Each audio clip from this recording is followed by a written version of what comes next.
It all started a few weeks ago after we moved into this house. It was just me and Luke, my baby boy. I thought I could handle everything alone. The sleepless nights, the crying, the new job. I convinced myself that if I could just push through, we'd be fine. But then, the strange things began to happen. Small things at first. Toys moving when I wasn't looking. Luke would stare into corners of the room as if someone was standing there. He'd giggle, reach out like he was trying to touch something invisible. I told myself it was nothing. Babies see things, right? Imaginary, friends, shadows. But then I started hearing noises, things I couldn't explain.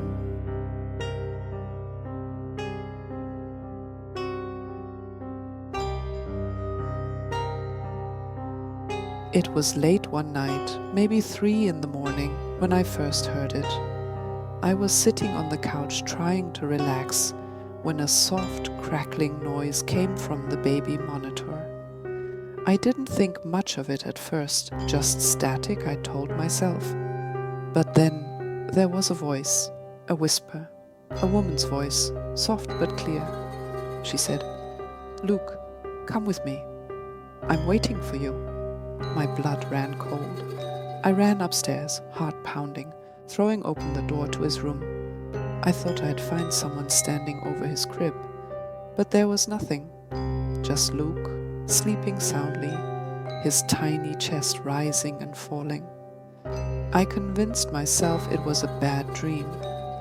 Maybe I was hearing things, I told myself, but deep down I knew something was wrong.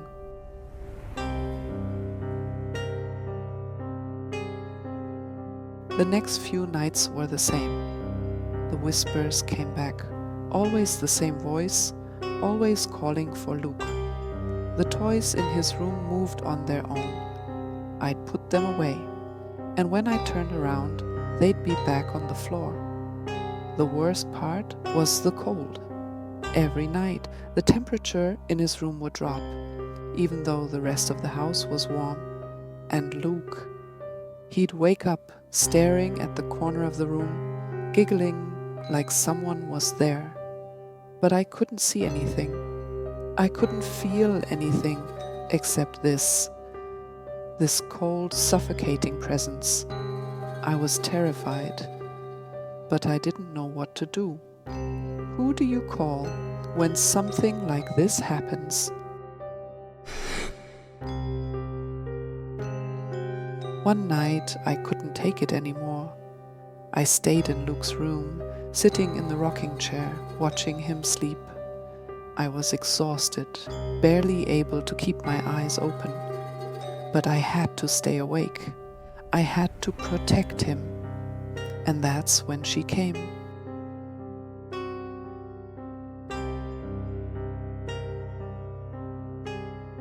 I saw her, a woman, standing in the corner of the room.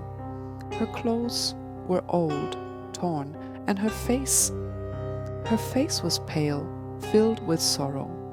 She looked right at me, her eyes pleading. I wanted to scream, but I couldn't move. She took a step forward, and my heart nearly stopped. But then she spoke. "I'm not here to hurt him," she said. "I'm here to protect him." I didn't believe her. How could I? She was a ghost, a shadow. But she wasn't angry or threatening. She was desperate. That's when she told me her story. She had lost her own son. He was taken from her, and she couldn't save him. She was here to protect Luke because something darker was coming. Something that had taken her son and now wanted mine. I didn't know what to do. I didn't know if I could trust her, but I could feel the truth in her words. There was something worse than her, something lurking in the shadows, waiting for the right moment to strike.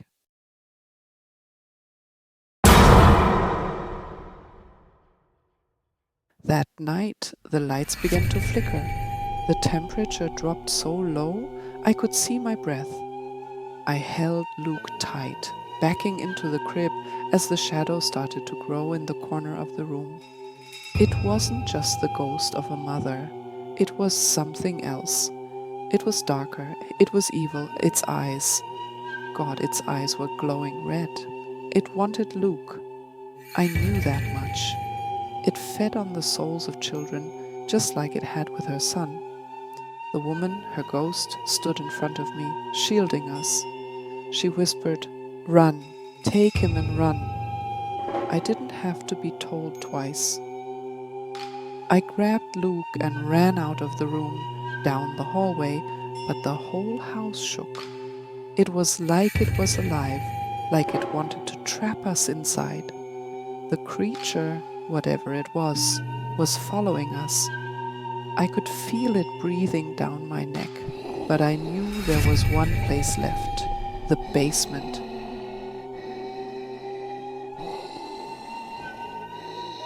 There was an old circle of salt in the basement. I had read somewhere about using it to keep spirits out.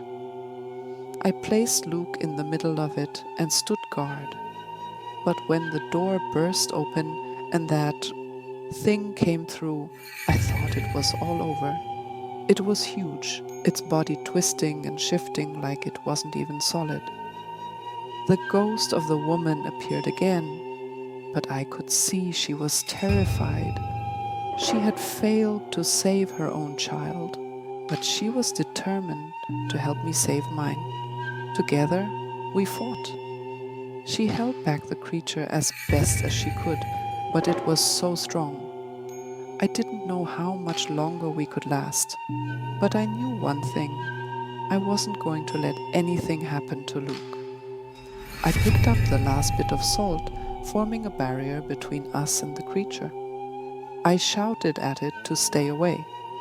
The thing let out this awful scream, like it was angry that we wouldn't give in.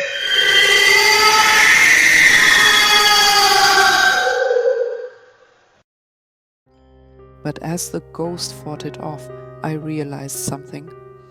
The only thing keeping this monster at bay was the love of a mother. Both of us, me and her. It wasn't just salt or spells that protected us. It was the strength we had as mothers, fighting for our children. In the end, it wasn't a battle of power but of will, and we won.